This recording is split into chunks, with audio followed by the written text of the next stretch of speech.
नमस्कार, आदाब। आजकल मैं आपको सुना रहा हूँ इस्मत चुगताई का नॉवेलेट ज़िद्दी।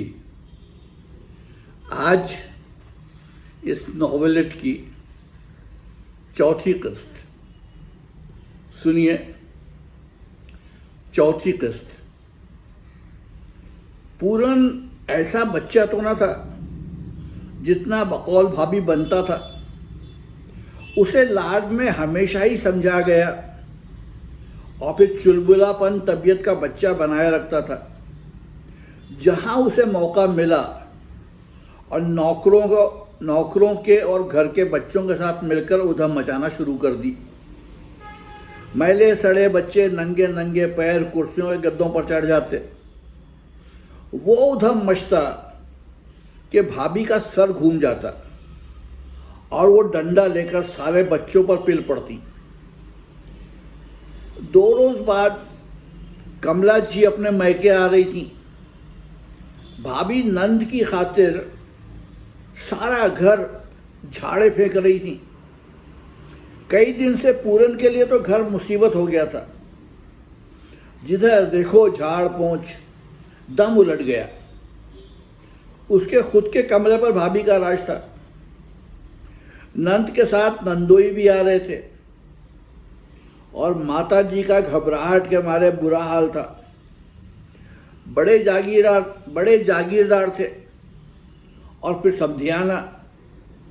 क्या अजब और समधियाना बढ़ जाए। कमला की छोटी नंद शांता कुंवारी थी और पूरन भी अब जवान हो गया था। पूरन बच्चों के साथ न जाने किस वक्त ड्राइंग रूम में घुस आया और शुरू हो गई आंख मिचौली। जब आशा शामत आमाल कमरा दुरुस्त करने आई तो गदर बरपा था। बाहर जाइए, कमरा साफ होगा, उसने कारोबारी लहजे में कहा। अब ये कमरा भी साफ होने लगा। जी हाँ, उसने आहिस्ता से कहा और कुर्सियां हटाने लगी। जी नहीं होगा। सारे कमरे साफ ही हुए चले जा रहे हैं।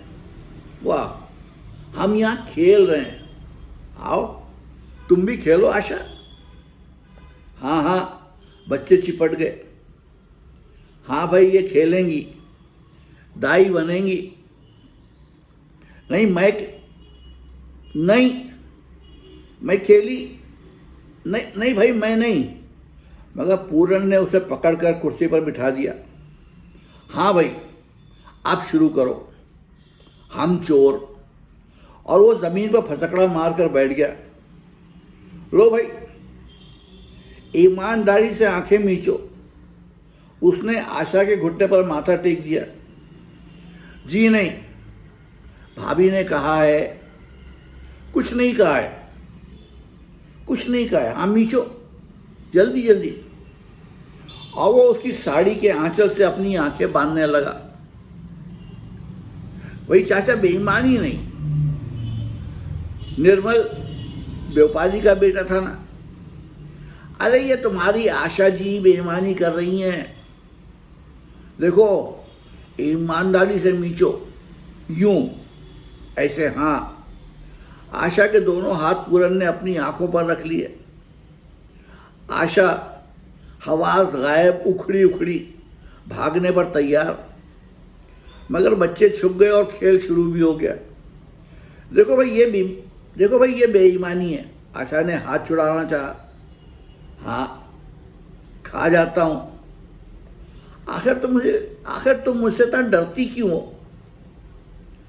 तुम्हारा डर निकाल कर छोड़ूंगा, समझी आशा देवी। सुनो, मैंने तुम्हें कभी दुख पहुंचाया है जो तुम मुझे देखते ही घबरा जाती हो? आशा, आखिर क्यों?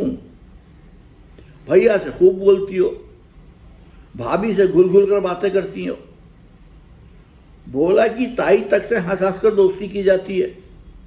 एक मैं हूं, बोलो। वो आंखें खोले आंख मिचौली के कवानीन तोड़ रहा था। मगर आशा की हालत बुरी थी। छोटे भैया देखिए, अच्छा मैं फिर कमरा साफ कर लूँगी, आप खेल लीजिए। मैं खेल रहा हूँ, पूरन आंखें, मैं खेल रहा हूँ, पूरन की आंखें बड़े भैया से भी ज़्यादा संजीदा थी। तुम्हें मैं हर वक्त खेलता ही नज़र आता हूँ। ये सब खेल है। ज़िंदगी, मेरी तमाम बातें, ये सब खेल हैं। तुम इसे खेल समझती हो आशा। मैं तुमसे खेल रहा हूँ, तुम्हें कैसे यकीन दिलाऊं आशा। छूटे, कोई बच्चा पुकारा कि ये खेल मैं खेल नहीं रहा हूँ आशा। सुनो, मैं वो परेशान होकर अपने होंठ चबाने लगा।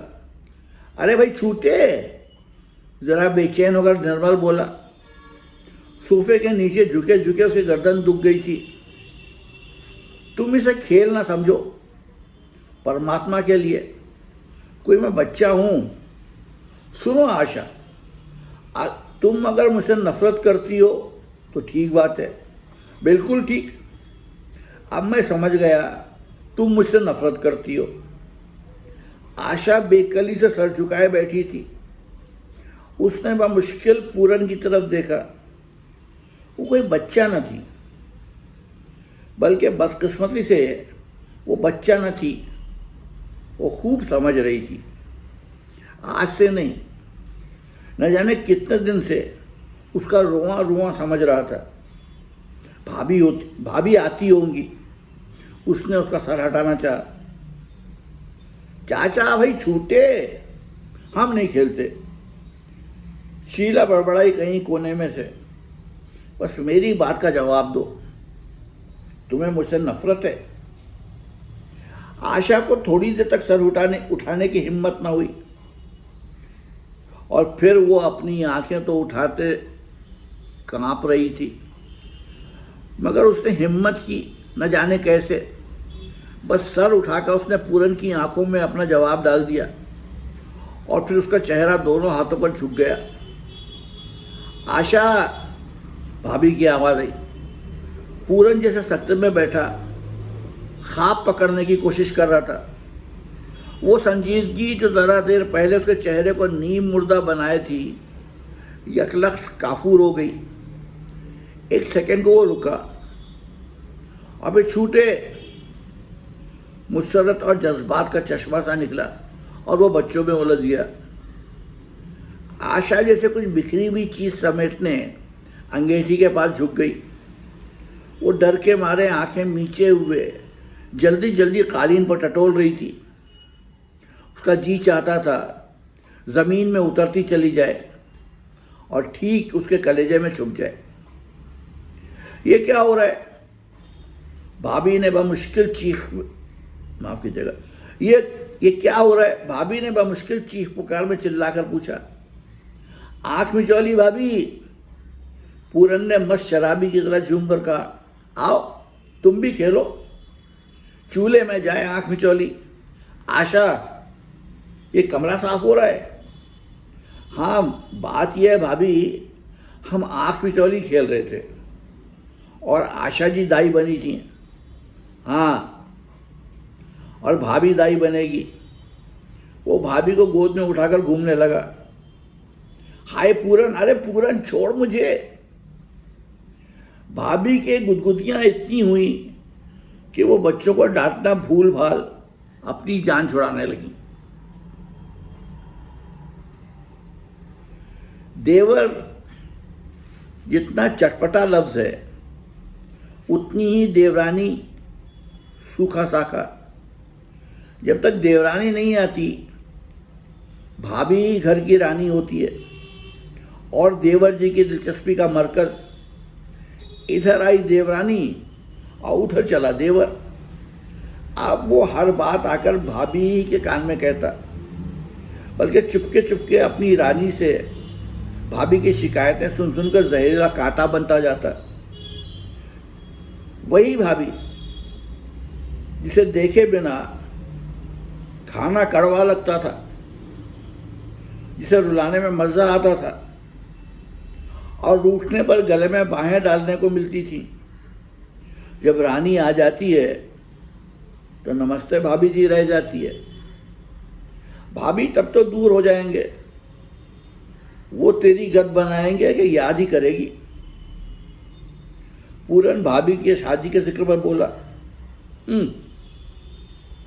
2 हो जाए कि 4 हो जाए, तुम भी सदा पिटोगे और वो भी। भाभी तुम उसे मारोगी, जीना दुखेगा तुम्हारा। शरारत करेगी तो पिटेगी। और जो बहुत भोली भाली हुई तब पूरन ने आशा को चढ़ती हुई निगाह से देखा, जो मुन्ने को लिए घास पर जरा दूर बैठी थी। भगवान न करे जो तेरी बहू भोली हो, चबा डालेगा तू फिर उसे। अरे भाभी तौबा तौबा, कोई कुत्ता हूं? वह क्या समझ लिया है तुम लोगों ने मुझे? बस हम तो कोई सुंदर सी ढूंढ रहे हैं। ढूंढ रही हो? वाह, कब तक ढूंढोगी? जब बूढ़ा हो जाऊंगा तब ढूंढ चुकोगी। है तो भाई एक नज़र में ऐसी सुंदर है कि क्या बताइए। सच भाभी, और मेरी नज़र में भी एक बहुत सुंदर सी है। आशा जल्दी से मुन्ने के सर की आड़ लेने लगी। बहाना मिलता तो वो कब की भाग गई होती। भला कहाँ होगी तुम्हारी नज़र में? चल झूठे। पूरन तूने उसे देखा है? कमला की नंद को? कमला की नंद को तो नहीं देखा, हाँ कमल देखा है। वो आशा की आंखें ढूंढने लगा, मगर वो ऐसे घास को घूर रही थी, गोया उसमें कहीं घुसने के लिए सुराख तलाश कर रही हो। क्या शांता भी आ रही है? बड़े भैया जी बोले, जो जरा हटकर आराम कुर्सी में लेटे अखबार पढ़ रहे थे। नहीं, आ तो नहीं रही है, पर तुमने देखा है उसे?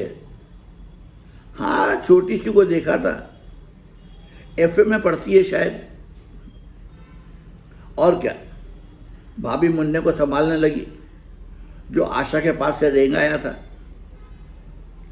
और वो कुछ खोई सी भागने का बहाना ढूंढ रही थी। वो उठने ही वाली थी कि भाभी बोली, आशा इसे ले भला को। आशा लेने लगी, मगर मुन्ना अकड़ गया और पूरन पर चढ़ाया। देखो भाभी, कितना ही मारता हूं, मगर बड़ा ही ढीठ है, हंसता ही रहता है। तुमने ही कर दिया ढीठ से। भाई भाभी, अपनी देवरानी तो तुम मुन्ने की शक्ल की ढूंढ कर लाना। आज देवरानी के जिक्र में पूरन को चाट का मजा आ रहा था। ओहो, क्या मिसाल दी है इस बंदर की शक्ल की। अच्छा तो फिर अपनी शक्ल की लाना, मुन्नी सी दुबली पतली। ये क्या बात है कि भाभी, तुम्हारे चुकत जैसे भाई तो हैं और बहन एक भी नहीं। भाभी अपनी नन्ही सी बहन को याद करने लगी, जो चेचक में मर गई। वरना उससे अच्छी देवरानी कौन हो सकती थी। और वो उसका जिक्र करने लगी, कैसे घुटनों घुटनों वो चलती थी और टुटलाती और उससे लड़ती भी। है भाभी, भला इतनी सी तोतली बेवी किस काम की? हुई तो क्या वो अब भी तोतली ही होती? निर्मल से 4 साल बड़ी थी, खासी 12-13 की होती। ये बात नहीं पसंद आई। भैया आखिर बड़े भैया में क्या लाल जड़े हैं कि उनकी बीवी इतनी अच्छी। भैया हर बात में अव्वल रहते हैं, दुनिया में पहले आ पाए और पहले ही से इतनी अच्छी बीवी झपट ली। आखिर मैं पहले क्यों ना पैदा हुआ? चल पगले। भाभी शर्मा गई और बड़े भैया भी बीवी की तारीफ सुनकर झेप कर मुस्कुराने लगे। ये पूरन हमेशा ही ऐसा बका करता है। अरे पूरन, अरे पूरन अपने कलम का दर्दनाक हशर देखकर तड़प गया। भैया ने न जाने कब उसकी जेब से निकाल कर से जमीन खोदनी शुरू कर ली और जब उसमें से स्याही निकल रही थी वो मजे से मुंह बना बना कर पी रहा था। अरे है जब भी मैं कहूं कैसा चिपका पीठ किए बैठा है पाजी कहीं के। पूरन ने उसे गाल नोचे और उसकी मोटी टांगे पकड़कर घसीट लिया। अरे वाह, चल मेरे बच्चे को छोड़, आज भाभी से मार डालूंगा। 21 रुपए का कलम था मेरा। चलो तुम उसके अब्बा का कलम ले लेना, उनके पास 2 हैं। हम किसी के अब्बा वब्बा का कलम नहीं लेंगे, आज इसकी बोटियां करूंगा। पूरन ने उसे घुटनों पर बिठा लिया। क्यों रे शैतान? उस शैतान ने एक तमाचा दिया स्याही भरे हाथ का और भाभी हंसी के मारे घास पर औंधी हो गई। हंसती क्यों? अब तुम देखती जाओ मैं क्या करता हूं इसके साथ। उसने बच्चे को उठाकर हवा में उछालना शुरू किया और फिर उल्टा लटकाकर टांगे पकड़कर झुलाने लगा। हाय पूरन, मेरा भैया, उई उसकी आंतें लौट जाएंगी। हाय मेरा बच्चा। भाभी रोने पर तैयार थी मगर मुन्ना नीली स्याही में लुथड़े हुए मुंह से हंसा जा रहा था और जब भाभी उसे लेने लगी तो पूरन के कंधे से लिपट गया। भाई बड़ा पक्का है, उसके बाप बोले। यूं ना मानेगा। पूरन ने सा कल्ला पकड़कर खींचा, तब जरा वो बिसोरा। भाभी चीखी और आशा मुन्ने को छीन कर ले गई। ठहर जा पूरन, याद रखियो तेरे बच्चों की भी यही घटना बनाई तो नाम नहीं बल्कि इससे भी ज्यादा। अजी होश में, मेरे बच्चे मुफ्त के थोड़ी होंगे और मेरे क्या मुफ्त के हैं, ना होंगे, मोल लाई होगी। मेरे बच्चे को तुम नहीं मार सकती मगर। क्यों जी, क्यों नहीं? और तुम मारो? नहीं मार सकती, बचा लेंगे, कोई बचा ही लेगा। जब तुम्हारे बच्चे बचा लिए जा सकते हैं तो हमारे क्यों ना कोई बचा लेगा। अरे तेरे बच्चों को मुझसे कोई नहीं बचा सकता।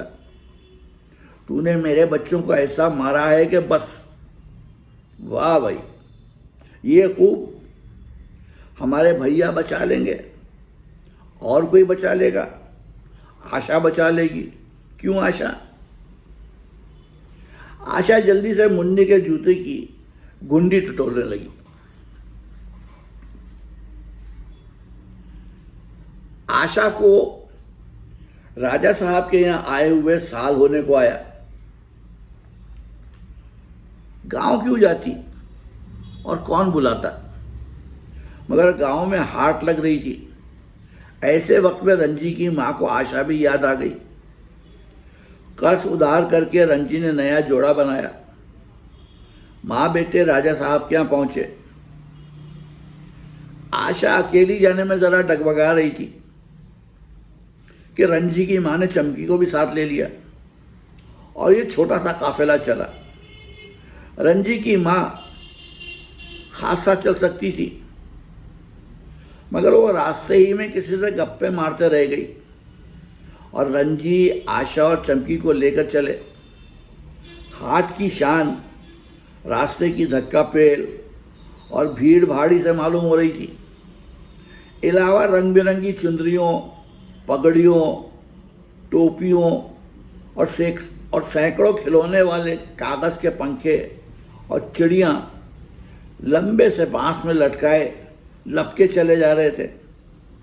गजक और चाट के खौंचे और तेल की मिठाइयाँ माँ मक्खियों की बिनकार के, रंगीन चकलों वाले और मोतियों की कंठियों वाले सौदागर भी हाट की तरफ बढ़ते चले जा रहे थे और साथ साथ सैकड़ों लावारिस गधे, मरखन्नी गाय, कटखन्ने कुत्ते भी तनदही से हाट की रौनक अफजाई को भीड़ में मिले हुए थे। और हाट में तो मालूम होता था 2 रोज से लिए जन्नत नीचे उतर आई है। अलावा बांस और कागज से बनी हुई टुकड़िया नुमा दुकानों के ज़मीनी पर हज़ारों बेशकीमत अशिया रुल रही थी। जापानी खिलौने, मिट्टी की मूर्तियाँ, रबड़ के गुब्बारे और सीटियों के पीपिए, जिन्हें बजा बजा कर फरोख्त करने वाले हवास गुम किए दे रहे थे। उनके अलावा भालू और बंदर, 5 पैर की गाय, 2 सर के बछड़े का लाशा, आदमी के मुंह जैसी लोमड़ी, अजीब व गरीब करतब दिखाने वाला मदारी और बंदरों से भी ज़्यादा फुर्ती से बांसों पर उचकने वाले। और रंजी बिल्कुल अंग्रेजी चाल दोनों लड़कियों को सैर करा रहे थे। आलूओं की चाट, दही बड़े और तिल पापड़ी दिला चुके थे। काकरेती किनारे का साफा उनके स्याह रंग पर फूटा निकल रहा था और धारीदार पीली कमीज का दामन हवा की शरारतों से तड़प कर उनकी बारीक धोती में झलकते हुए गुलाबी जांघिया का हुस्न भड़का रही थी। नए चारखाने के मोजे सुर्ख रबड़ की मदद से बालोंदार ठिंगरी पंडलियों पर फब रहे थे और फिर गिल्ट की बड़ी बड़ी अंगूठियां और सुर्ख जापानी रेशम के रुमाल तो दिल खींचे लेता था। कई दफा कल्लू मेहतरानी ने आंखें भी मटकाई। रूपा की बेवा बहू शर्माई और 2-4 यार दोस्तों ने गालियां भी गुनगुनाई। मगर रंजी उस वक्त बहुत ऊंची सोसाइटी में थे और वो आंखें घुमाते नीचे का आगे को निकला हुआ चौकटा समेटते आगे बढ़ गए। आशा नानी की जिंदगी में हाट तो हाट, कभी नुक्कड़ की दुकान से पैसे का तेल लेने भी नहीं गई थी।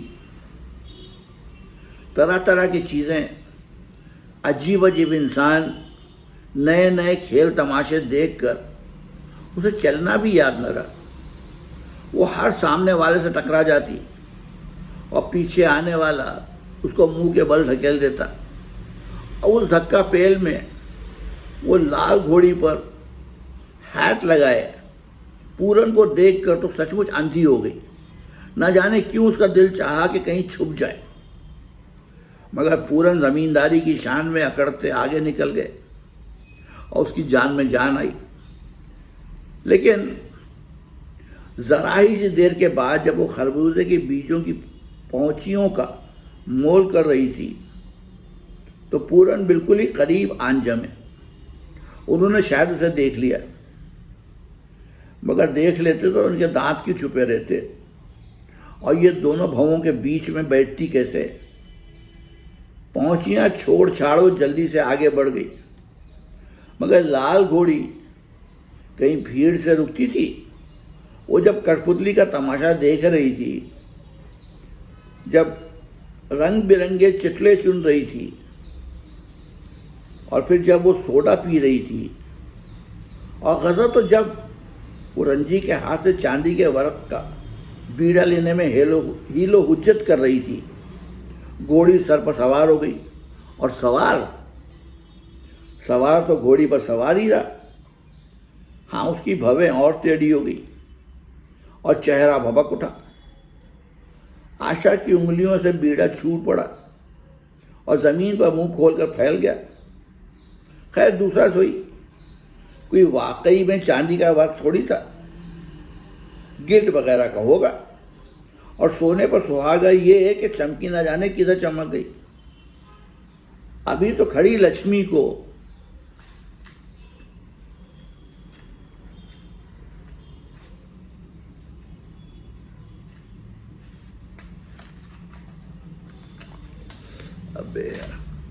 अभी तो खड़ी लक्ष्मी को चूड़ियां गिना रही थी और एकदम से फुर्र से उड़ गई।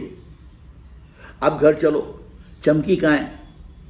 आशा ने एक नामालूम खौफ को छुपा कर कहा। अभी तो दिन पड़ा है। हालांकि मशरिक सांवली हो चली थी, मगर रंजी सूरमा की तरह सीना ताने चल रहे थे। आज बेतरह उन पर रंग चढ़ा हुआ था। पान पर पान पीसे जा रहे थे और बंदरों बीड़ियां भस्म कर डाली थी, पर उनकी चाल मस्ताना और बीड़ियों का धुआं गहरा होता जा रहा था। चमकी कहाँ चली गई, उससे कहा तक नहीं। अरे लक्ष्मी वगैरह के संग होगी, चलो कुश्ती देखोगी? नहीं, आशा जल्दी सर हिलाकर बोली। भला कुश्ती भी कोई देखने की चीज़ है? नंगे गोश्त के धब्बे धूल में लौट रहे हैं। आसपास खड़े हुए गुंडे गालियों के साथ साथ नई नई भयानक तरकीबें बता रहे हैं। आशा को ख्याल से ही फुरेरी आ गई और वो दूर से ही स्याभट पहलवानों की नंगी रानें देख कर लरस गई। तो चलो शरबत पिए, चमकी मिल जाएगी, तुम डरती क्यों? रंजी और पास चलने लगा।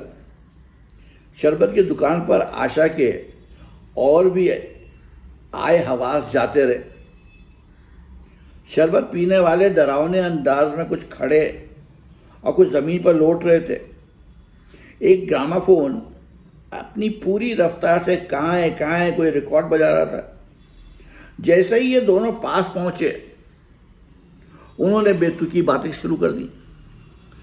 गदली और बलगम के रंग की पीली पीली आंखें अजीब अजीब इशारे करने लगी और फिर शरबत की मीठी मीठी सड़ांध, बीड़ियों का धुआं और गलत फिक्रे आशा का जी मतलाने लगा।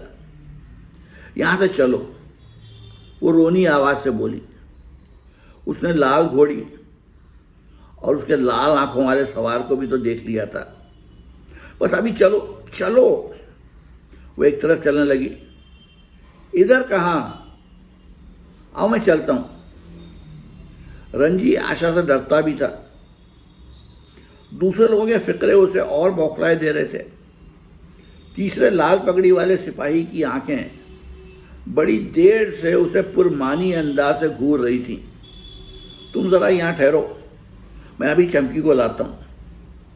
रंजीत थोड़ी देर हवास दुरुस्त करने के लिए अलग चल दिया, वरना वो खूब जानता था कि चमकी खुद ही मिलना चाहेगी तो मिलेगी। आशा टट्टी का सहारा लेकर दिल को संभालने लगी। तो ये मज़े हैं। आशा ने चौंक कर उधर देखा। अगर वो जल्दी से हट न जाती तो लाल घोड़ी ज़रूर उसे दल कर रख देती। ये तुम्हारे साथ बदमाश कौन है? शराफत और रकाबत का जोड़ तो नहीं? फिर भी पूरन कोई 2 दफ़ा एक बात पर गौर कब करता है? रंजी, आशा ने टट्टी के तिनके कुरेदते हुए कहा। रंजी, नाम तो बहुत प्यारा है, मुझे नहीं मालूम था। शरबत से भी दिलचस्पी है। आशा ने शरबत की तरफ आंख भी कब उठाई, और वो शरबत था कमबख्त कुत्ते की कै जैसी तो बू थी। तुम्हें अकेले आने की किसने इजाज़त दी? चमकी आई है, मगर तुम आई ही क्यों? और फिर इस तरह बीड़े चबाते और ताड़ी पीते तुम्हें शर्म नहीं आती? पूरन ने जी संभाल कर कहा। वरना मालूम तो ये होता था जैसे बस चले तो उसे हंटर से उसकी खाल उधेड़ दे, जो वो टट्टी के बांसों पर ताव खा खा कर मार रहा था। काश वो आशा की खाल हंटर से नोच डालता, मगर ऐसे तो ना बोलता। उसे जवाब भी देना ना आया। तुम्हारा जी चाहे जो करो, मगर याद रखो सब जानते हैं कि तुम हमारे घर की नौकर हो। बदनामी तो पिताजी की होगी। आशा को हैरत हो रही थी कि पूरन इतने गंदे अल्फाज भी जानता है। हाँ, वो उसकी नौकर थी, नौकर ही तो थी। उसका जी चाहा टट्टी के खुरदुरे तिनकों से अपने हाथ छील कर खून बहा ले और खूब कलेजा फाड़ कर रोए। वैसे ही कलेजा पर इतनी देर से पत्थर रखा हुआ था। अब बनती कितनी भोली थी, अगर कोई ज़रा सी बात पूछे तो ऐसे लड़स जाए गोया है बड़ी भोली बच्ची। मुझे नहीं मालूम था।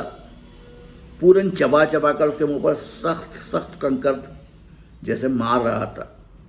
वो और भी डर रही थी। घोड़ी बेचैनी से पैर मार रही थी और हंटर बांस पर सड़ाक सड़ाक चटक रहा था। घोड़ी एकदम तड़पी। पूरन ने अपना सारा गुस्सा लगाकर उसकी पसलियों में एड़ियां घुसा दी। वो जोर से चीखी और आशा को पिस जाने से बाल बाल बचता छोड़कर आगे बढ़ गई। घोड़ी भी इस जन्म में थूक रही थी, मगर उसके लिए ज्यादा देर खड़े रहना दूभर हो गया। हर फिरकर चंद घुंडे उसके पास से खांसते गुजर गए और फिर रसीले गीत झाड़ने शुरू किए। आशा डर के भागी। दूर एक जरा दूर खड़े आहिस्ता आहिस्ता राने खुजाकर मीठी मीठी नजरों से देख रहे थे और करीब करीब सब उस पर आशिक हो चुके थे। वो सख्त मुतय्यर थी कि इतनी जल्दी से वो किस तरह इस कदर तनदही से आशिक हो सकेंगे। वो वहां से हटकर बीचों बीच खंबे के पास खड़ी होकर चारों तरफ परेशान आंखों से घूरने लगी। जरा ही दूर पर उसने देखा चमकी सहेलियों के हुजूम में शर्मा शर्मा कर घोड़ी के बांके सवार से बोल रही थी, जिसकी आंखें तो हैट के नीचे थीं, मगर होंठ शरारत से फड़क रहे थे। आतिशबाजी नहीं देखोगी? चमकी ने आशा की चलो चलो पर हैरत से कहा। वाह, आतिशबाजी का सारा मजा है आज। छोटे भैया भी तो हैं, देखा तूने? ऐसे बुरे हैं। चमकी ने हंसी रोककर मुंह सुकेड़ा, लेकिन सबों के सामने कहने लगी, चमकी घोड़े पर बैठेगी? थक गई होगी। चमकी को आतिशबाजी अच्छी तरह सुझाई भी न दी। उसके सीने में खुद आतिशबाजी सी छूट रही थी। हमारी जिंदगी के वाकयात भी किस कदर आतिशबाजी से मिलते जुलते होते हैं। वो अनार सा छूटा, जगमग करता भगोला सा उठा और रुआ रुआ चमक उठा और फिर वही तारीकी। वो फुलझड़ी छूटी, रूह की गहराइयों तक कौंध उठी और फिर अंधेरा गुप। और फिर जिंदगी कैसी फीकी फीकी लगती है, जैसे बारूद जल जाने के बाद अनार का खाली मिट्टी का खोल या फुलझड़ी का तार। तो ये थी इस्मत चुगताई के नॉवेलेट जिद्दी की चौथी किस्त। कल फिर आऊँगा, आपको इसकी 5वीं किस्त सुनाऊँगा। तब तक के लिए इजाज़त, आदाब।